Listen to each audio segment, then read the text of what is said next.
Hello friends, எல்லாருக்கும் வணக்கம். எல்லோரும் எப்படி இருக்கீங்க? நல்லா இருக்கீங்களா? நாங்களும் நல்லா இருக்கோம். இன்றைக்கி நம்ம சேனலில் என்ன வீடியோ பார்க்க போகிறோன்னு பார்த்தீங்கன்னா, இந்த வீடியோ வந்து புதன்கிழமையும் வியாழக்கிழமையும் எடுத்த வீடியோ. அதை தான் நான் உங்களோட இன்றைக்கி எடிட் பண்ணி ஷேர் பண்ணுறேன். இப்போ வாங்க வீடியோக்குள்ளே போகலாம். அதுக்கு முன்னாடி நம்ம சேனலை பார்த்துட்டு நிறைய பேர் சப்போர்ட் பண்ணுறீங்க, சப்ஸ்கிரைப் பண்ணுறீங்க. எனக்கு சப்போர்ட் பண்ணி சப்ஸ்கிரைப் பண்ணுற எல்லாருக்குமே ரொம்ப ரொம்ப நன்றி. தொடர்ந்து உங்களோட ஆதரவை நம்ம சேனலுக்கு கொடுங்க. இப்போ வாங்க வீடியோக்குள்ளே போகலாம். புதன்கிழமை நைட்டு வந்து கொஞ்சம் அந்த தண்ணி பிரச்சனை அப்படின்னு சொல்லிட்டு இருந்தேன்ல. ஸோ அதனால் எங்களுக்கு கொஞ்சம் மைண்டு வந்து கொஞ்சம் நார்மலாகவே இல்லையா. ஸோ எங்கேயாவது வெளியில் போகலாம் அப்படின்னு தான் யோசித்தோம். இங்கே ப்ருனே பொறுத்தளவுக்கு ரொம்ப அதிகமாக சுற்றுற பிளேசஸ் எல்லாம் எங்களுக்கு அந்தளவுக்கு தெரியாது. சும்மா நாங்கள் ஆல்ரெடி அந்த சர்வீஸ் அப்பார்ட்மெண்ட்டில் இருந்தபோது பக்கத்தில் அந்த மாதிரி போயிருக்கோம், மார்க்கெட் அந்த மாதிரி போயிருக்கோம்.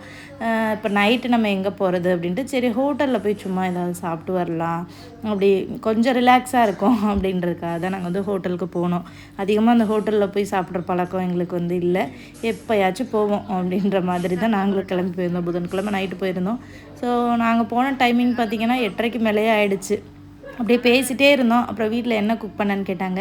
இப்போ தண்ணி இல்லைப்பா, நான் எதுவுமே பண்ணலை அப்படின்னு சொன்னேன். சரி வா அப்படியே போகலாம் அப்படின்னு சொல்லிட்டு ஹோட்டல் போனோம். ஹோட்டலில் அந்தளவுக்கு யாருமே இல்லை, ஏன்னா டைமும் லேட் ஆகிடுச்சு. ஒரு 8:30 மேலேயே ஆனனால நாங்கள் என்ன ஆர்டர் பண்ணியிருந்தோன்னா எக் ஃப்ரைட் ரைஸும், அதுக்கப்புறமா பரோட்டா, அதுக்கப்புறம் சிக்கன் கறி இதான் ஆர்டர் பண்ணியிருந்தோம். கொஞ்சமாக தான் ஆர்டர் பண்ணியிருந்தோம். நிறைய ஆர்டர் பண்ணி சாப்பிட முடியலன்னா அப்புறம் இதுலேயுமே நாங்கள் பேலன்ஸை பார்சல் வாங்கிட்டு போனோம். அந்த ரைஸ்லேயுமே பாதி இருந்தது, அப்புறம் பரோட்டாலேயுமே 2 இருந்தது. பசங்களும் சாப்பிடல. ஸோ அந்த மாதிரி சாப்பிட்டுட்டு வீட்டுக்கு வந்தாச்சு. இந்த வீடியோ வந்து பார்த்திங்கன்னா நேற்று காலையில் எடுத்த வீடியோ. அதை தான் நான் வந்து ஷேர் பண்ணுறேன். நிறைய பேருங்க எனக்கு வந்து அந்த வீடியோ, இந்த தண்ணி பிரச்சனை அப்படின்ற வீடியோவை பார்த்துட்டு நிறைய பேர் வந்து எனக்கு கமெண்ட் பண்ணியிருந்தீங்க. உண்மையாகவே பார்க்குறதுக்கு ரொம்ப சந்தோஷமாக இருந்தது. சில பேர் எனக்கு ரெகுலராக கமெண்ட் பண்ணுவீங்க. அவங்களோட ஐடியெல்லாம் எனக்கு வந்து தெரியும். நான் எல்லாருக்குமே முடிஞ்ச அளவுக்கு ரிப்ளை பண்ணுவேன். ரிப்ளை பண்ண முடியலைன்னா ஏதாவது ஒரு ஒர்க்கில் இருந்திருப்பேன், அவ்வளோதான். அப்புறம் தெரியாதவங்க கூட எனக்கு வந்து இன்ஸ்டாகிராமில் கூட மெசேஜ் பண்ணியிருந்தீங்க. அக்கா இந்த மாதிரி பண்ணுங்கள், இங்கே வீடு இருக்குது. அதுவும் உங்கள் லோக்கலில் ப்ருனேயில் உள்ளவங்க, நம்ம தமிழ் ஃபேமிலிஸ்லாம் இருப்பாங்கள்ல, அவங்க கூட எனக்கு இன்ஸ்டாகிராமில் வந்து டிஎம் பண்ணியிருந்தாங்க. நீங்கள் வீடு மாறுறதா இருந்தால் நீங்கள் இங்கே வாங்க அப்படின்ட்டு. ஒரு சிஸ்டர்லாம் வந்து பார்த்திங்கன்னா அவங்க தங்கியிருக்கிற ஃப்ளாட்டே எனக்கு சொன்னாங்க. நாங்களும் அங்கே தான் இருக்கோம், ஸ்கூல் பக்கத்தில் தான் இருக்கோம், உங்கள் பையன் படிக்கிற ஸ்கூல் பக்கத்தில் தான் இருக்கோம், என்னோடய குழந்தைய இங்கே தான் படிக்குது, நீங்கள் இங்கே வர்றதுனா வரலாம் அப்படின்ற மாதிரி.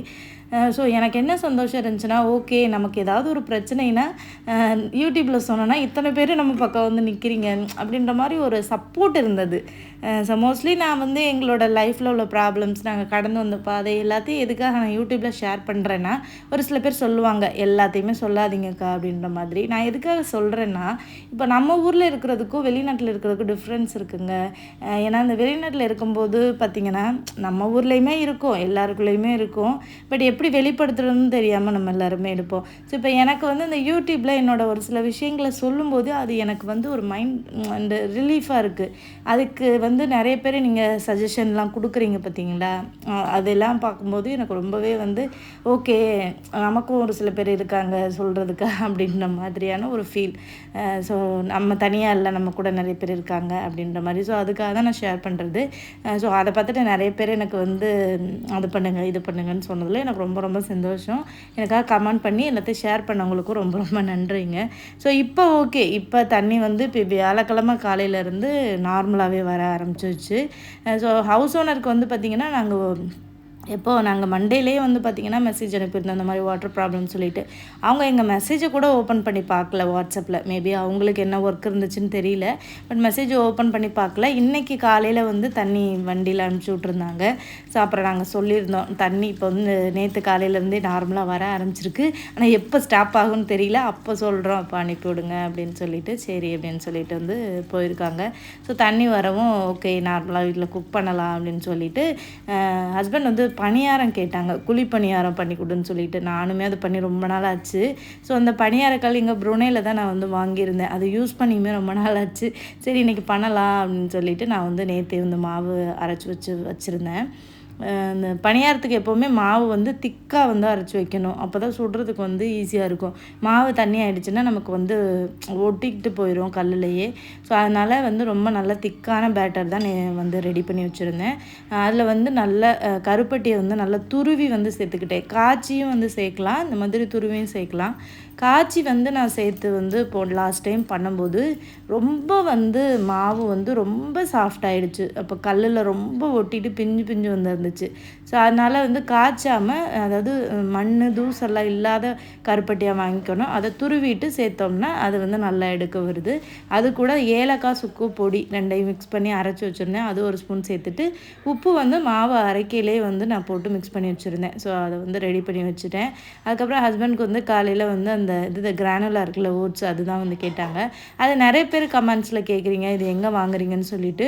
ப்ருனேயில் வந்து பார்த்திங்கன்னா இங்கே ஜெயான்னு ஒரு சூப்பர் மார்க்கெட் இருக்குது பார்த்தீங்களா, அங்கே போய் கேட்டிங்கனாலே கிடைக்கும். அங்கே அந்த ஓட்ஸு இந்த மாதிரி சீரியல் இதெல்லாமே வச்சுருப்பாங்கல்ல, இது கார்னு இந்த மாதிரியெல்லாம் நிறைய சீரியல் இருக்கும்.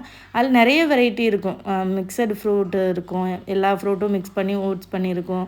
ஸ்ட்ராபெரி இந்த மாதிரி ஒவ்வொரு ஃப்ரூட்ஸுக்கும் செப்பரேட்டாக வச்சுருப்பாங்க. ப்ளெயின் ஓட்ஸுமே வச்சுருப்பாங்க.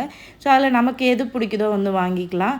நாங்கள் வந்து அந்த ஸ்ட்ராபெரி அது மிக்ஸ் பண்ண சீரியல் தான் வந்து வாங்குவோம். இது வந்து $5 ஒரு பாக்கெட்டு. பட் இந்தியாவிலுமே கிடைக்குங்க. நம்ம ஊர்லேயுமே எல்லா சூப்பர் மார்க்கெட்லேயுமே இப்போ எல்லாமே அவைலபிள் இருக்குது. ஸோ நீங்கள் வந்து செக் பண்ணி பாருங்கள். நிறைய பேர் கமெண்ட்ஸில் கேட்டுட்டு இருந்தீங்க, அதனால் ஷேர் பண்ணுறேன். அப்புறம் ஹஸ்பண்டை வந்து ஓட்ஸ் கேட்டிருந்தாங்க, அவங்களுக்கு வந்து பண்ணி வச்சுட்டு, அப்புறம் பசங்களுக்கு வந்து காஃபி கேட்டாங்க. கொஞ்சமாக காஃபி தூள் போட்டு ஆற்றி கொடுத்துட்டு அதுக்கப்புறமா வந்து பணியாரம் வந்து சுட ஆரம்பிச்சிட்டேன். பணியாரம் சுடுறதுக்கு வந்து நெய் யூஸ் பண்ணால் ரொம்ப நல்லாயிருக்கும். இந்த ஃப்ளேவரு நெய், பட்டர் அந்த மாதிரி, இல்லைன்னா நல்லெண்ணெயில் சுட்டாலும் ரொம்ப நல்லாயிருக்கும். ஸோ இந்த கல் வந்து ஃபஸ்ட்டு நான் யூஸ் பண்ணும்போது கொஞ்சம் கஷ்டமாக இருந்தது, அந்த பணியாரத்தை எல்லாம் திருப்பி போடுறதுக்கு. ஆனால் இப்போ வந்து நல்லா எனக்கு பழகிடுச்சு, நல்லாவே வர ஆரம்பிச்சிருச்சு. எண்ணெய் கொஞ்சம், அதாவது ஆயில் வந்து கொஞ்சம் அதிகமாக சேர்த்தோம்னா நல்லா நமக்கு ஒட்டாமல் வரும். ஆனால் என்ன ஒன்று, அடுப்பை விட பாத்திரம் பெருசாக இருக்கிறனால அந்த ஓரங்கள் சைடு மட்டும் கொஞ்சம் வேகாமல் இருந்தது. ஸோ அதனால் கொஞ்சம் அடுப்பை அப்படியே தள்ளி தள்ளி வச்சு வந்து வேக வைக்கணும். இப்போ நம்ம வந்து மாவில் வந்து கருப்பட்டி துருவி போட்டனால நமக்கு நல்லா உடையாமல் இந்த மாதிரி வருது பார்த்திங்களா. அதை காய்ச்சி ஊற்றினோன்னா ரொம்ப ஒட்டிக்கிட்டு ரொம்ப நமக்கு கடுப்பாக இருக்கும் அதை திருப்பி போடுறதுக்கே. அதனாலேயே இதை பண்ணணுமானே யோசிப்பேன். ஸோ இப்போ துருவி போட்டனால ஈஸியாகவே வருது. அது வந்து பண்ணி அப்படி எடுத்தாச்சு. இது கூட கார சட்னி வச்சு சாப்பிட்டாலுமே நல்லாயிருக்கும். சட்னி வைக்கலான்னு தான் நினச்சேன், ஆனால் வந்து டைம் இல்லை. ஸோ அதனால் வந்துட்டு அப்படியே வந்து சாப்பிட்டோம். நாங்கள் சும்மா காஃபி போட்டு குடிச்சிட்டு அப்படியே வந்து அதை வந்து பிரேக்ஃபாஸ்ட்டை வந்து சாப்பிட்டோம். அப்புறம் ஒரு பேட்ச் வந்து சுட்டு எடுத்துட்டேன், இன்னொரு பேட்சையும் அப்படியே வந்து ஊற்றி போட்டாச்சு.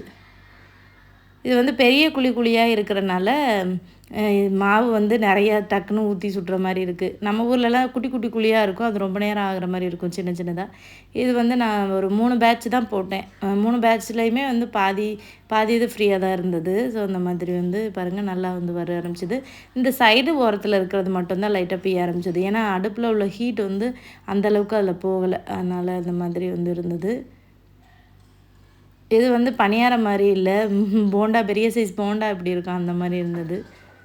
இட்லி மாதிரி இருந்தது, மாவு ஊற்றி இட்லி மாதிரி இருந்தது. அப்புறமா எடுத்துகிட்டு வந்து வச்சுட்டு கொஞ்சம் இந்த வீடியோவுக்கு ஃபோட்டோஸ் எடுக்கலாம் அப்படின்னு சொல்லிட்டு, தம்ப்நெயில் வைக்கிறதுக்கு ஃபோட்டோஸ் எடுக்கலாம்னு சொல்லிட்டு என் ஹஸ்பண்டை தான் மாறி எடுக்க சொன்னேன். ஒரு சில பேர் கேட்குறீங்க, வீடியோ நீங்கள் எப்படி எடுக்கிறீங்க, என்ன யூஸ் பண்ணுறீங்கன்னு சொல்லிட்டு.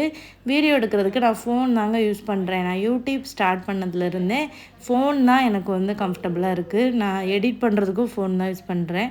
லேப்டாப் இருக்குது, ஆனால் எனக்கு வந்து ஃபோன் தான் வந்து எனக்கு ஈஸியாக இருக்குது லேப்டாப்பை விடவுமே. கேமராலாம் நான் யூஸ் பண்ணலை. ஃபோன்னால் நம்ம எங்கே வேணாலும் ஈஸியாக எடுத்துகிட்டு போய் வீடியோ எடுக்கலாம். கேமராவை தூக்கிட்டு யார் அலையிறது அப்படின்ற மாதிரி நான் கேமரா வந்து வாங்கலை. ஆரம்பத்துலேயே வந்து நான் யோசிச்சு ஃபோன் தான் வாங்கினேன். ஸோ ஏன்னா அது வந்து நம்ம ஈஸியாகவும் ஹேண்டில் பண்ணிக்கலாம், எங்கே போனாலும் ஈஸியாக எடுத்துகிட்டு போய்க்கலாம் அப்படின்னு. வீடியோ யார் எடுக்கிறதுன்னு கேட்பீங்க. என் ஹஸ்பண்ட் ஃப்ரீயாக இருந்தாங்கன்னா அவங்க வந்து எடுப்பாங்க. ஆனால் மோஸ்ட்லி வீடியோ வந்து நானும் என்னோடய ட்ரைபாடும் தான் எடுப்போம். ஏன்னா என் ஹஸ்பண்ட் வந்து அவங்க வேலைக்கு அது இதுன்னு போகிறனால அவங்களுக்கு வீடியோ எடுக்கலாம் டைம் இருக்காது. எப்போயாச்சும் ஒரு 5 நிமிஷம், ஒரு 10 நிமிஷம் வீடியோ அந்த மாதிரி தான் வந்து எடுப்பாங்க. மற்றபடி கூப்பிட்டோன்னா எனக்கு வேலை இருக்குது, நீயே பார்த்துக்கோ அப்படின்றவாங்க. அதனால் நான் அவங்களுக்கு தொந்தரவு பண்ண மாட்டேன். ஸோ ட்ரைபாட் ஒன்று வாங்கி வச்சுக்கிட்டோன்னா நமக்கு யூஸ்ஃபுல்லாக இருக்கும். நிறைய யூடியூபர்ஸ், புதுசாக ஸ்டார்ட் பண்ணுற யூடியூபர்ஸ்லாம் வந்து கேட்டிங்க, அந்த டவுட் கேட்டிருந்தீங்க, வீடியோ எப்படி எடிட் பண்ணுறது, வீடியோ எப்படி எடுக்கிறீங்கன்னு ஒரு வீடியோ போடுங்கன்னு சொல்லி. ஆல்ரெடி சேனலில் வந்து அது ரிலேட்டடாக வந்து நான் வீடியோ போட்டிருக்கேன். சேனலை செக் பண்ணி பாருங்கள். ஃப்யூச்சரில் நல்லா அது ரிலேட்டடாக வந்து வீடியோ போட முடிஞ்சால் நான் கண்டிப்பாக வந்து ஷேர் பண்ணுறேன். எடிட் பண்ணுறதுமே ரொம்ப ஈஸி தான். இன்ஷாட்னு ஒரு ஆப் இருக்குது. அந்த ஆப்பை டவுன்லோட் பண்ணி யூஸ் பண்ணி பாருங்கள். ரொம்பவே வந்து ஈஸியாக இருக்கும். ஓகேவா? இந்த வீடியோ இதோட கம்ப்ளீட் ஆகுது. நம்ம நெக்ஸ்ட் வீடியோவில் பார்க்கலாம். பாய்.